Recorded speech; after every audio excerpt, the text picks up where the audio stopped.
Туғандар, ассаламу алейкум. Ошентип бүгүн 1 август 2024 Бишкек шары. Алдыда эртең мененки курс валюттарды көрүп алыңыздар. Оң тарапта подписаться кнопкасы бар.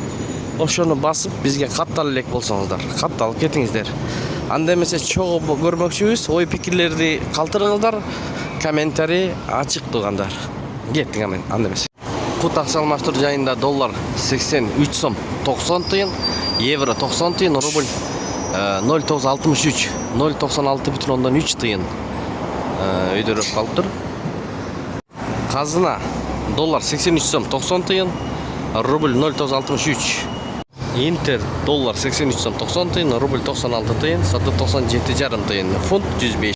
Миккейджи бул жерде доллар 83 сом 90 тыйын, рубль 0,96,2 тыйын, фунт 100 сом. Лидер акча алмаштыруу жайын көрүп алыңыздар. Доллар 83 сом 90 тыйын, рубль 0,963, 0,96,3, дирхам 21 сом 70 тыйын. Дирхамда түшүп калыптыр тугандар.